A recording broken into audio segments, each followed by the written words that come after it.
Collector साहब। दोस्तों, यह कहानी है बिहार के एक गांव की जिसमें विजय नाम का लड़का रहा करता था। बचपन से ही पढ़ाई में होशियार विजय अपने मम्मी पापा की आखिरी उम्मीद था। विजय के दादा ने अपने समय में बहुत कर्ज ले लिया था, जिसको चुकाने में पापा की पूरी जिंदगी मजदूरी में निकल गई। उनके पास थोड़ी सी जमीन थी जिससे उनका गुजारा हो रहा था।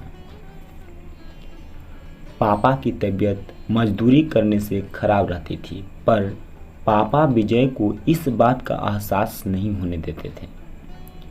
विजय को पढ़ाई में इतना होशियार देखकर उसके मम्मी पापा ने हर वह काम किया जिससे वह विजय को पढ़ा पाए।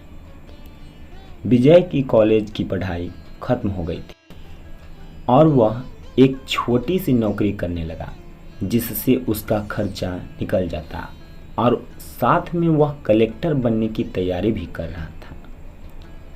विजय अपने वक्त का एक मिनट भी फालतू नहीं गुजारता था। विजय ने पूरा समय पढ़ाई और नौकरी में ही लगा दिया। विजय के पापा को यह पता था कि वह कलेक्टर बनना चाहता है, इसलिए घर की हालत बहुत ज़्यादा खराब होने पर भी उन्होंने विजय से कभी इस बात का जिक्र नहीं किया और न उसको अच्छी नौकरी करने के लिए कहा। लगातार 2 साल तक विजय पास नहीं हो पाया। उसके बाद भी उसके पिता ने अपना घर और ज़मीन गिरवी रखकर विजय को आईएएस की कोचिंग ज्वाइन करवाई और उसकी नौकरी भी छुड़वा दी और केवल पढ़ाई करने को कहा। विजय के पापा हमेशा उससे कहा करते थे, बेटा, खेत और घर दोबारा आ जाएंगे, पर कलेक्टर दोबारा नहीं बन सकते। आज पूरे साल पढ़ाई करने के बाद विजय का रिजल्ट आ गया, जिसमें वह अच्छे नंबरों से निकल गया था। आज उसके पिता से ज़्यादा खुश कोई नहीं था। ऐसा लग रहा था जैसे विजय का सपना पूरा होने वाला है, पर भगवान को कुछ और ही मंजूर था। विजय का कल इंटरव्यू था और सुबह से उसके पापा की तबीयत खराब थी। विजय के पापा उसकी माँ से बार बार कह रहे थे कि विजय को मत बताना, और उस दिन देर रात उनकी मौत हो गई। अब एक माँ जिसकी गोद में उसका पति गुजर गया और वह अपने दर्द को भुलाकर अपने बेटे की जिंदगी के बारे में सोच रही थी। माँ ने पड़ोसियों तक को इस बात का एहसास नहीं होने दिया कि उसका पति अब नहीं रहा। पूरी रात ऐसे रोई कि आवाज़ भी न निकले, और सुबह विजय जब इंटरव्यू देने जाने लगा तब माँ और पापा के आशीर्वाद के लिए उसने माँ को कॉल किया। माँ ने पूरी हिम्मत लगा दी अपना सच छुपाने के लिए और विजय को आशीर्वाद दिया। और जब विजय ने पापा से बात करने को कहा तो माँ बोली, पापा अब तुमसे बात नहीं करेंगे, वह कलेक्टर से बात करेंगे। इतनी बात करके माँ ने फ़ोन रख दिया। विजय का जब इंटरव्यू हो गया तब उसे बताया गया कि उसके पिता की तबीयत खराब है, उसको तुरंत घर जाना है। विजय को एक पल नहीं लगा अपने पिता की हालत समझने में। घर पहुंचकर पिता के पैरों में गिरकर वह जोर जोर से रोने लगा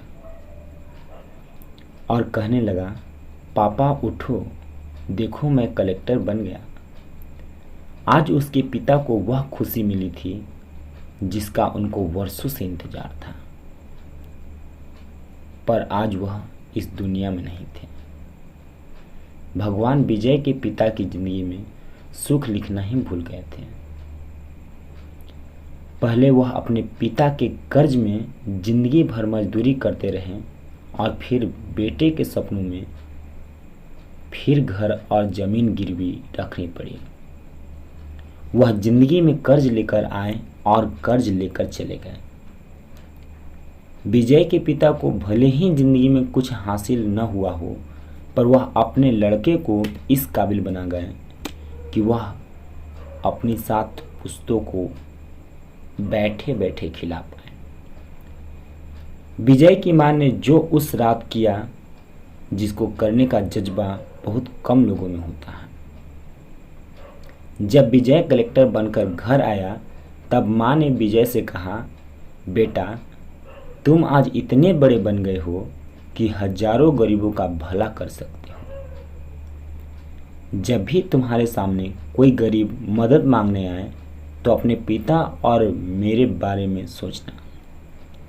मैं तुम्हारे बराबर पढ़ी लिखी और समझदार तो नहीं हूँ, पर इतना जरूर जानती हूँ, गरीब आदमी की बहुत मजबूरी होती है।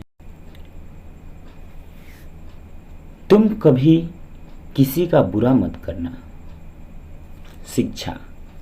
दोस्तों, इस कहानी से हमें यह शिक्षा मिलती है कि वक्त कितना भी खराब हो, हम उसे बदल जरूर सकते हैं। माँ और बाप के एहसानों को हम कभी नहीं उतार सकते हैं, पर हम अपने कर्मों से उनकी इच्छा जरूर पूरी कर सकते हैं।